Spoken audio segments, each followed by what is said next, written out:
Hello everyone and welcome back to the channel. आप सबका channel पर बहुत बहुत स्वागत है। मित्रों, हम लोगों ने पढ़ाई शुरू की है, यानी रिवीजन शुरू की है।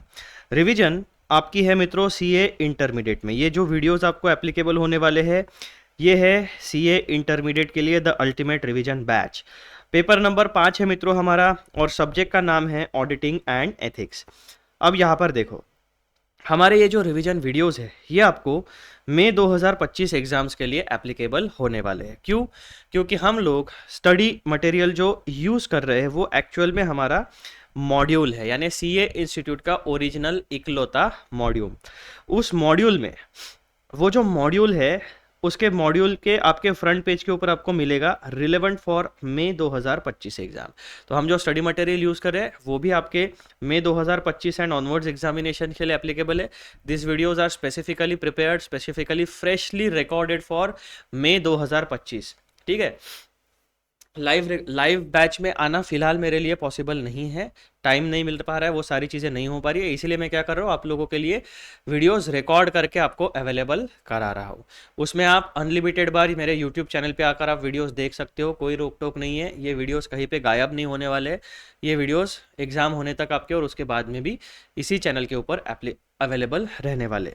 तो आपकी दो जो मुद्दे होते हैं किसी भी सीए स्टूडेंट के, क्या होता है, एक तो स्टडी मटेरियल का मुद्दा होता है, वो मैंने आपका एकदम सॉल्व कर दिया। स्टडी मटेरियल हम रेफर कर रहे हैं हमारा ओरिजिनल मॉड्यूल, जो अगर आपने रजिस्टर्ड किया है तो आपके पास ऑलरेडी आ चुका होगा प्रिंटेड फॉर्मेट में, या फिर अगर आपके पास नहीं है या फिर आपके पास पुराना मॉड्यूल है तो आप क्या कर सकते हो, फ्री ऑफ कॉस्ट इंस्टीट्यूट की वेबसाइट के ऊपर से, board of studies knowledge portal के ऊपर से आप अपना लेटेस्ट स्टडी मटेरियल सारे सब्जेक्ट का, जो भी सब्जेक्ट्स आपके चाहिए from CA foundation to CA final, सब कुछ आप पीडीएफ फाइल में डाउनलोड कर सकते हो। तो आपका स्टडी मटेरियल का इशू जो आपका आता है वो सॉल्व हो गया।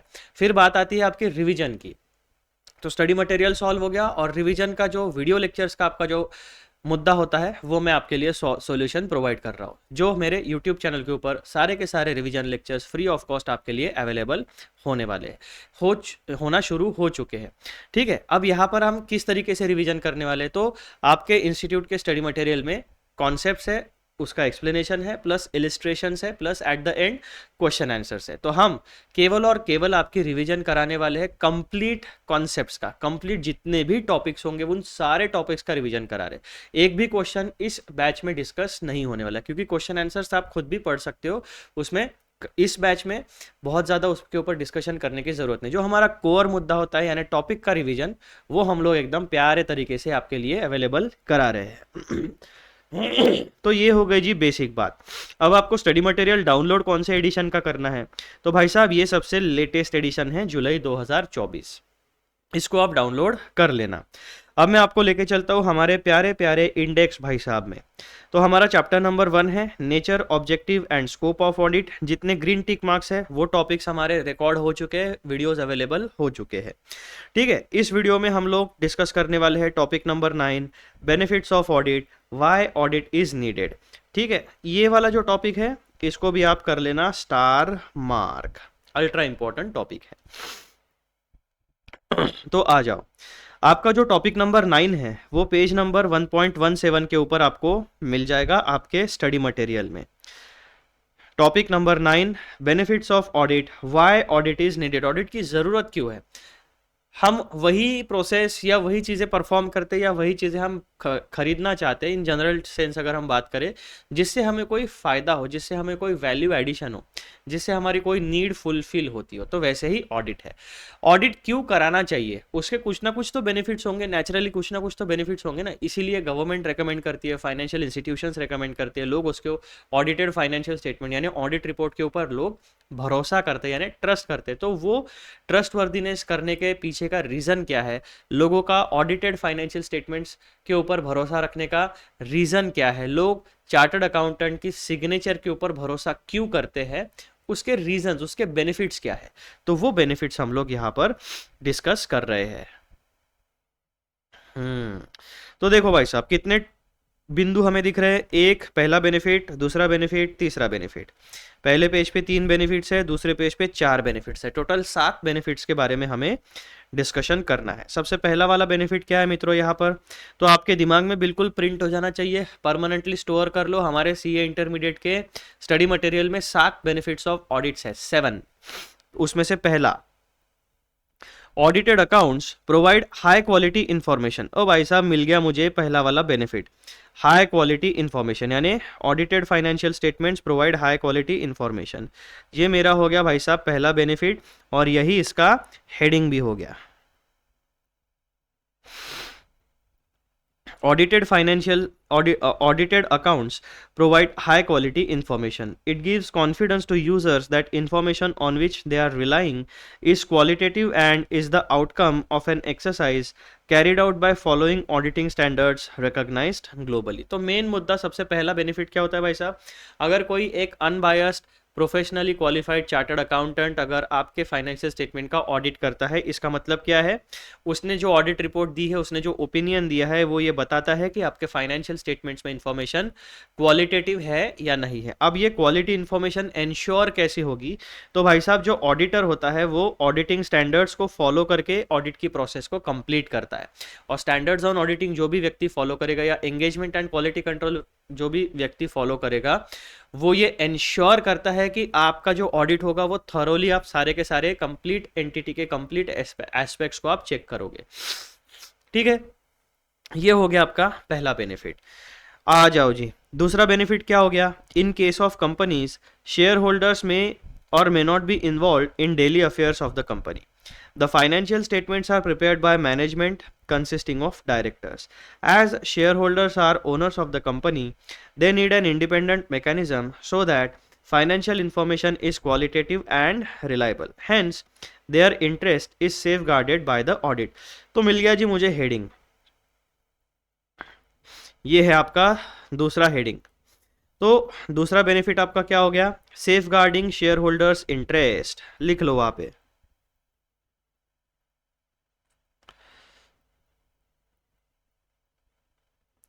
Safe guarding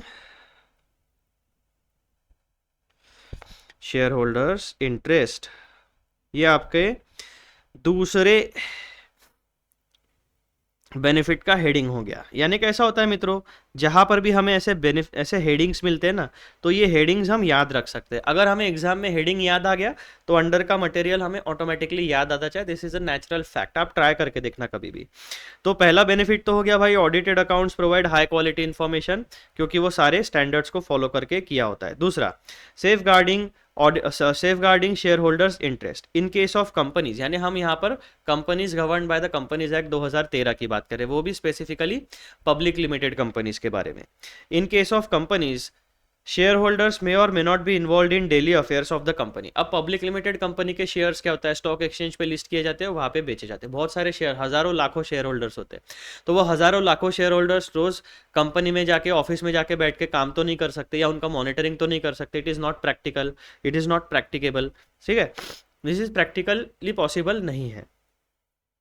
so the financial statements are prepared by the management consisting of director. तो बिजनेस को चलाने के लिए एक प्रोफेशनल मैनेजमेंट को हायर किया जाता है, वही बिजनेस भी संभालते हैं, वही लोग फाइनेंशियल स्टेटमेंट्स को प्रिपेयर भी करते हैं। As shareholders are owners of the company, they need an independent mechanism so that financial information is qualitative and reliable. अब यहाँ पे हाई क्वालिटी इन्फॉर्मेशन चाहिए, लेकिन शेयर होल्डर्स के हिसाब से high quality information plus information reliable भी होनी चाहिए। क्यों रिलायबल होनी चाहिए, ट्रस्ट वर्दी क्यों होनी चाहिए, क्योंकि भाई साहब शेयर होल्डर्स जो है फाइनेंशियल स्टेटमेंट में जो इन्फॉर्मेशन है उसके बेसिस के ऊपर ही अपना इकोनॉमिक डिसीजन फाइनलाइज करता है। शेयर्स को होल्ड करना है, बेचना है, या शेयर्स को खरीदना है, या फिर फर्दर इन्वेस्टमेंट करना है, ये सारे economic decisions share holders financial statement में बताए गए इन्फॉर्मेशन या फिर ऑडिट रिपोर्ट या फिर आपके डायरेक्टर्स रिपोर्ट, यानी complete set of financial report के ऊपर डिसीजन लेता है। सो ये हो गया आपका दूसरा बेनिफिट। तो जब भी आप किसी थर्ड इंडिपेंडेंट पार्टी से, क्वालिफाइड पार्टी से ऑडिट कराते हो, तो safeguarding of share holders interest, ये बेनिफिट आपको मिलता है। अब तीसरा हमारा क्या है भाई साहब benefit, an audit acts as a moral check on employees from committing frauds for the fear of being discovered by the audit. अब यहाँ पर क्या होता है, acts as moral check on employees, ये आपका तीसरा बेनिफिट हो गया। ये हेडिंग हो गया आपका, जो मैं हाईलाइट करा के दे रहा हूँ आपको, वो आपका हेडिंग हो गया। An audit acts as a moral check on employees from committing frauds for the fear of being discovered by the audit। एक ह्यूमन टेंडेंसी होती है जहां पर वो देखता है कि लीनियंसी है, या फिर कोई अगर हम कोई गड़बड़ी करते हैं तो वो गड़बड़ी ना देखने वाला कोई है, उस गड़बड़ी को ना पकड़ने वाला कोई है, तो वो क्या करेगा भाई साहब, वहाँ पे कोई ना कोई बेनिफिट निकालने की या निचोड़ने की कोशिश करेगा।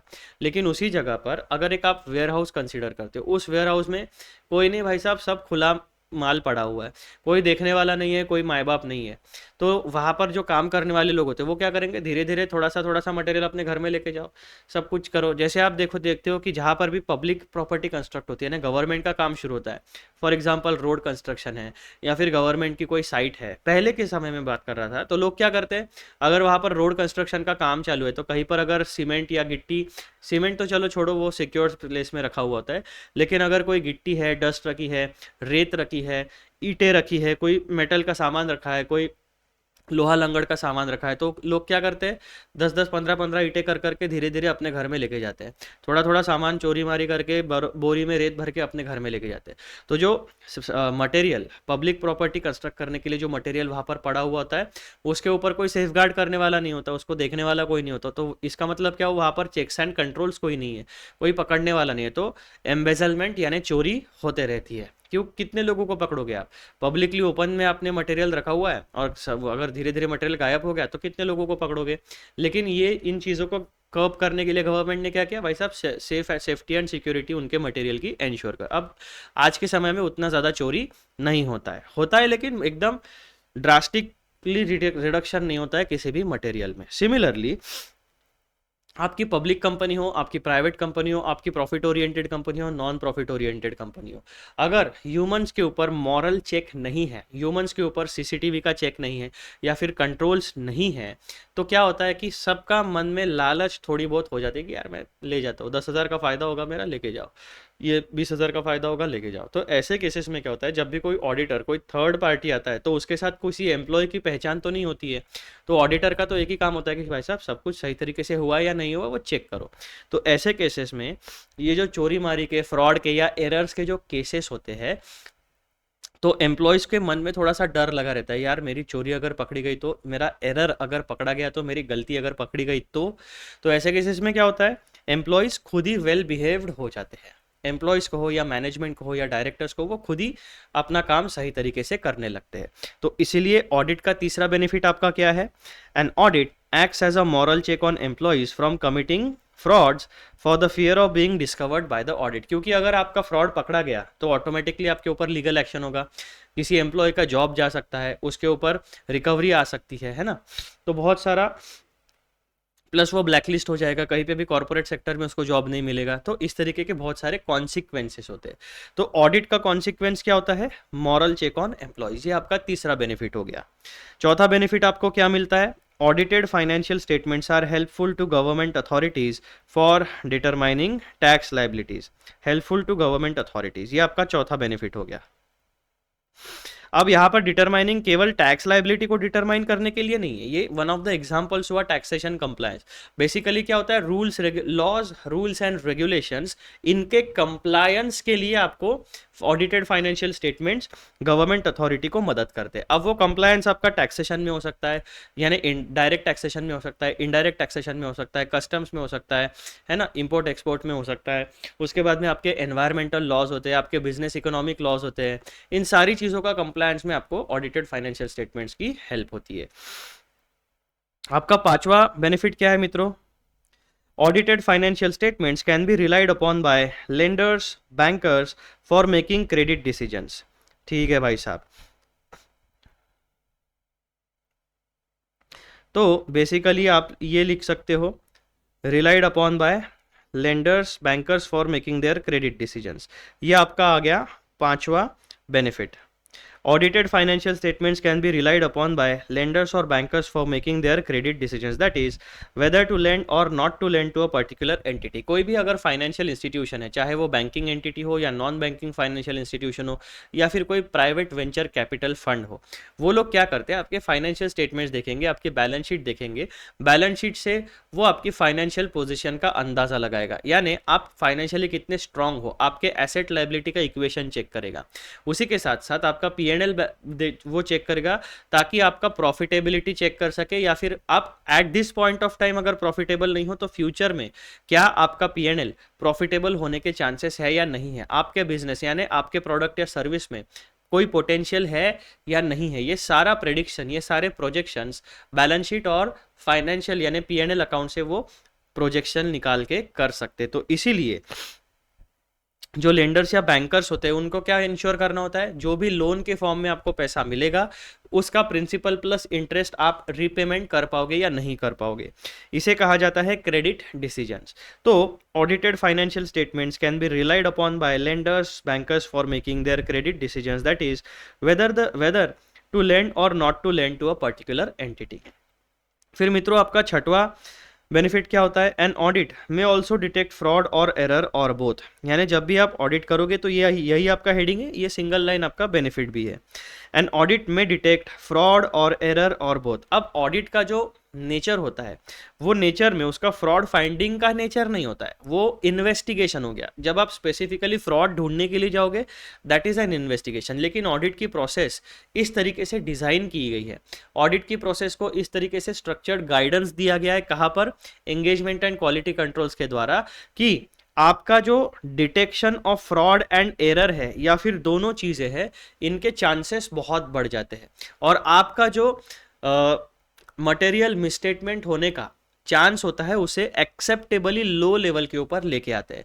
Material misstatement acceptably low level पर लेके आना, इसका मतलब क्या हुआ कि भाई साहब जो मिसस्टेटमेंट है वो मटेरियल कब होती है, जब भी किसी भी मिसस्टेटमेंट का इम्पैक्ट फाइनेंशियल डिसीजन मेकिंग के ऊपर होता है, उस मिसस्टेटमेंट को हम मटेरियल मिसस्टेटमेंट कहते हैं। तो और जिस भी मिसस्टेटमेंट का या जिस भी एरर का या जिस भी फाइनेंशियल एरर का जो रिकॉर्डिंग आपने किया उसका इम्पैक्ट फाइनेंशियल डिसीजन मेकिंग के ऊपर नहीं पड़ने वाला है, उसे हम लोग इममटेरियल मिसस्टेटमेंट कहते हैं। तो ऑडिट क्या करता है, आपका फ्रॉड, एरर या बोथ यानी material misstatement due to fraud और एरर और बोथ, इसको फाइंड आउट करने में आपकी मदद करता है इन जनरल सेंस। ठीक है, तो ये हो गया आपका नंबर 6 वाला बेनिफिट। फिर आता है आपका आखिरी benefit number 7, an audit reviews existence and operations of various controls operating in an entity, hence it is useful at pointing deficiencies। तो 7वां जो है आपका भाई साहब इंटरनल कंट्रोल के ऊपर आपका सर्वेलेंस या मॉनिटरिंग आप कर सकते हो।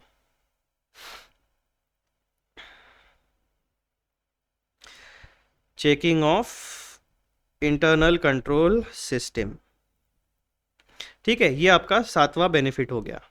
किसी भी ऑर्गेनाइजेशन में एक सर्टन इंटरनल कंट्रोल सिस्टम होती है, उस इंटरनल कंट्रोल सिस्टम की डेफिशिएंसीज फाइंड आउट करने में ऑडिटेड फाइनेंशियल स्टेटमेंट आपकी मदद कर सकता है। क्यों मदद करेगा, क्योंकि जब ऑडिटर फाइनेंशियल स्टेटमेंट का ऑडिट करता है तो उसे एंटिटी का बिजनेस एनवायरनमेंट प्लस एंटिटी के इंटरनल कंट्रोल्स, इनका ब्रीफ अंडरस्टैंडिंग, डिटेल अंडरस्टैंडिंग हासिल करना होता है। इंटरनल कंट्रोल्स क्यों, इंटरनल कंट्रोल का अंडरस्टैंडिंग क्यों चाहिए, क्योंकि उसी इंटरनल कंट्रोल से ये जो आपकी financial and non financial information है दोनों जनरेट होती है, दोनों प्रोसेस होके बाहर निकलती है। इसीलिए इंटरनल कंट्रोल सिस्टम भी चेक करना बहुत ज़रूरी होता है एक ऑडिटर के लिए। क्यों, क्योंकि इंटरनल कंट्रोल सिस्टम का इम्पैक्ट डायरेक्टली या इनडायरेक्टली फाइनेंशियल स्टेटमेंट्स पर होने वाला है। तो जिन भी एंटिटी के जो भी ऐसे एस्पेक्ट्स हैं जिनका इम्पैक्ट फाइनेंशियल स्टेटमेंट के ऊपर होने वाला है, उन सारी चीज़ों को ऑडिट के दौरान हमें चेक करना होता है। ये आपको पता होना चाहिए एज एन ऑडिटर। तो इसीलिए जब आप ऑडिट कराते हो तो भाई साहब आपका डेफिशिएंसीज आपके इंटरनल कंट्रोल सिस्टम में लूप होल्स कहाँ पे है, कहाँ पर फ्रॉड या इन डेफिशिएंसीज की वजह से ही फ्रॉड या एरर हो सकते हैं जो जो अल्टीमेटली आपके फाइनेंशियल स्टेटमेंट में रिफ्लेक्ट होने वाले हैं। तो इस तरीके से जब आप ऑडिट करते हो तो ये 7 बेनिफिट्स आपको मिलते हैं। पहला बेनिफिट हाई क्वालिटी इंफॉर्मेशन मिलता है। दूसरा benefit safeguarding of share holder interest. तीसरा benefit acts as moral check on employees. चौथा benefit helpful to government authorities for identifying and dealing with various compliances. पांचवा बेनिफिट आपके क्रेडिट डिसीजंस में मदद करता है। छठवां बेनिफिट आपका फ्रॉड या फिर एरर या दोनों फाइंड आउट करने में मदद करता है। और सातवां बेनिफिट आपके इंटरनल कंट्रोल सिस्टम के बारे में भी डेफिशिएंसीज फाइंड आउट करने में ऑडिट की प्रोसेस आपको मदद करती है। तो इस तरीके से बेनिफिट्स ऑफ ऑडिट यानी व्हाई ऑडिट इज नीडेड, इसका रिवीजन होता है हमारा समाप्त। ये वीडियो होता है यहाँ पर कंप्लीट और मैं आपको लेके चलता हूँ हमारे प्यारे प्यारे इंडेक्स में, जहाँ पर हम टिक मार्क करेंगे हमारा कंप्लीशन। तो 9 टॉपिक्स हमारे रिवाइज हो चुके हैं। ठीक है भाई साहब, और यहाँ पर मैंने स्टार मार्क कर दिया है, this is an ultra important topic. I hope कि आपको ये रिवीजन अच्छे से समझ, ये टॉपिक का रिवीजन अच्छे से समझ में आ गया है और आपका टॉपिक भी सही तरीके से रिवाइज हो गया है। हम लोग मिलेंगे अगले वीडियो में, लेकिन जाने से पहले चैनल को सब्सक्राइब जरूर करिए, वीडियोस को लाइक करिए एंड शेयर जरूर करिए। चलो मिलते हैं अगले वीडियो में, बाय बाय।